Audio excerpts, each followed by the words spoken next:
Morena, good morning. Quite a somber video this morning. I'm heading up to Waikato. Mum is in hospital up there. I got home from the gym and received a call from the charge nurse on her floor, just saying that mum's very tired. She's not feeling too well, and that she asked for me. I told the charge nurse that I lived an hour away, and she said, yeah, maybe get here as soon as you can then.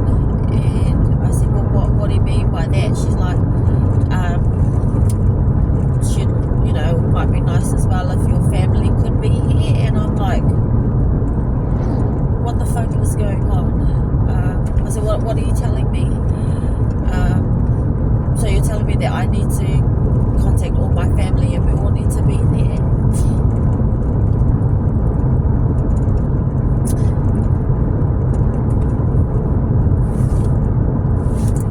She's like, yeah, that might not be a bad idea.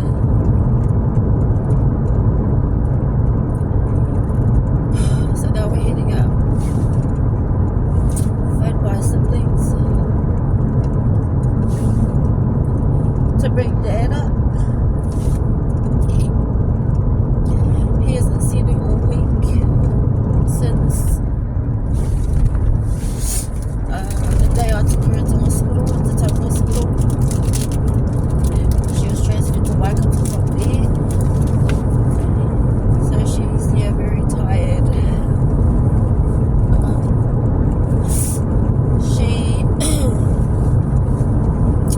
The charge nurse said the fluid is getting a bit too much for her organs. Her kidneys are failing, her heart's failing,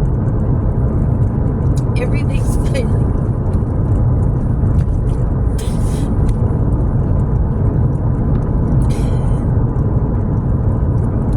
Last night when I was with her, or yesterday, just little things like I was noticing with her.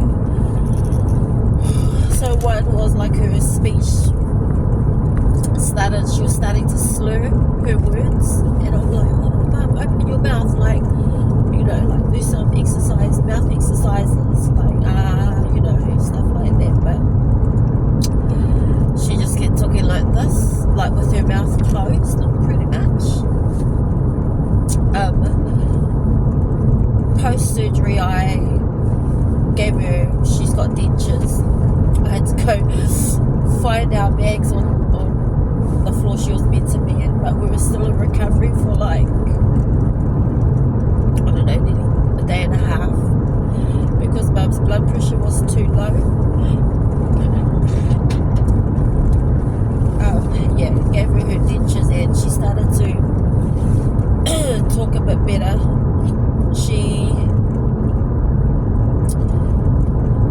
She's kind of up and down, but yesterday she was just, like when I first walked in, she just looked so dazed and just tired, exhausted. And it's hard seeing her go through that. Literally can't even walk, can't even move from her chair to her lazy boy to her bed without assistance, without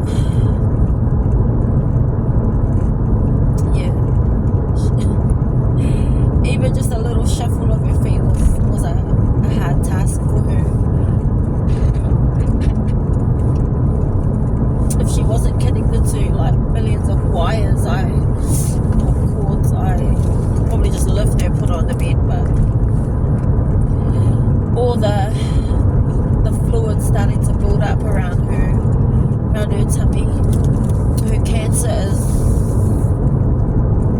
widespread across her tummy, and there's no one area, so there's just nothing more, that the cancer could, or the chemo could do.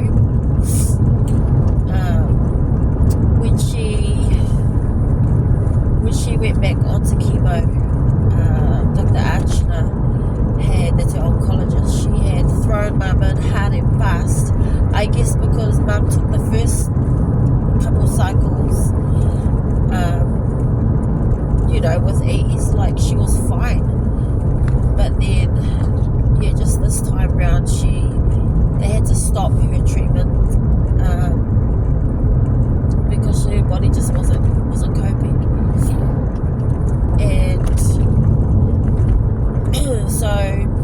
from the Tukuru hospital, she had like tummy pains, tummy cramps.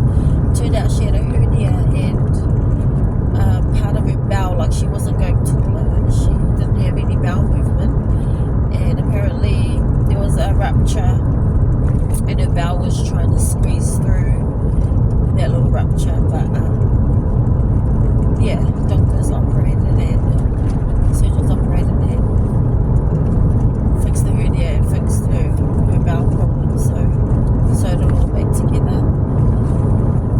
My concern was her coughing. So Mum's got this really harsh cough. When she had her hysterectomy, she coughed so bad that it reopened her scar, her surgical scar. Yeah, they went in this time the same place. But yeah, they were just, I was just scared that she'd do the same thing and it'll reopen. But I don't know, it's different this time around when she coughs now. It's so gentle and I don't know, it's just not, just heaps of little signs that you know, changing. I don't know. So Mum last night was, so slurred speech. She started seeing colours. Like we'd be talking, I'll be talking with her, and she'd just like stop me, cut me off midway, and be like, "Oh, look at the colours on the ceiling." And I'm like, "What fucking colours?" Like it was raining yesterday in Hamilton, or cloudy, and so there was the TV was on, but she was like, "Oh, look at the colours at the ceiling," and I'm like, "What? I don't see shit." So she was seeing the colours blue, white and green. So whatever those colours signify, I don't know. And then, so from the ceiling, just above the TV, she said she looked towards the, so she's got a cork board where I've pinned just photos that I could find from home, just pinned it up of us, of some of the family and all that. So I also had like a colour crystal thingy with an angel on there for her. But yeah, she said when she looked from the ceiling towards that board, she could see purple. So whatever the fuck that means, I don't know. What else was she doing? Just napping, like falling asleep even mid-meal. So she was holding her soup, and then we'd be talking, and then I look over, she's like crashed, like fully, like and then just out of the blue she'd jump, like wake up and but this time she had her fucking spill everywhere, and she's like, "Oh dear," and I'm like, "Oh," like when in her life has she ever said "oh dear," even like when I pulled up, she's like, "Oh hi dear." Just not her. And I really didn't want to leave last night,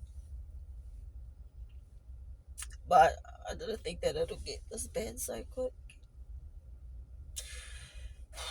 So I'm about to turn into state 1 from 29. I'm hoping that she can sense my vibration and just hold on till one of us get there. Hopefully till I get there, or till Dad gets there. When she was first diagnosed, she was all alone. It was level 4 lockdown. So she's been in hospital alone quite a lot of the times. Till I could finally go and be with her. And after her operation in Auckland, I promised that she'd never have to be alone again in hospital. And I like to think that I've kept that promise. It's hard when you have a family and work but it's like it's a no-brainer. I'll always be there for her. So I just hope that she she's still alive when I get there. Anyway, oh, clean myself up. And yeah, better go save my battery. Oh, anyway, so on the subject of death and all that sort of stuff, we had discussed power of attorneys and wills and all that sort of stuff. But Mum, she's a talker, she's not really a doer. So me jumping on here is to put out there, plant a seed that whatever you say, like I've always said it, say it, do it. If I can say you can do something, do it. Don't just sit on it. Because now Mum's been talking about, I mean, I'm not begging her because it's just like good reference, even for me, like I'm going to get onto it. And it is one of my goals before I turn 40, is to get onto our wills. So Luke and I will do a will and all that. So yeah, just because you just never know what's going to happen. Good peace of mind. Just going to have a good talk with my family after this, because obviously funerals ain't cheap. I can't just pull money out of my ass. And yeah, I don't know, savings is fucking for a purpose, not for funerals. That's the thing too, like funeral insurance, all that sort of stuff. I don't think Mum has, so just little things like that that'll like help the aftermath of an event should she pass, or should anyone pass. We should all be onto that, sorting ourselves out for when that time comes. Take pressure off family, and all that sort of stuff. So also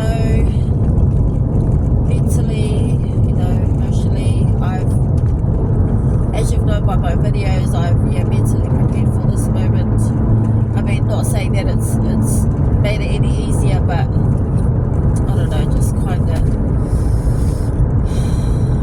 mentally prepared. At least I'm not going into shock like when it happens, because we saw it coming, we had it coming.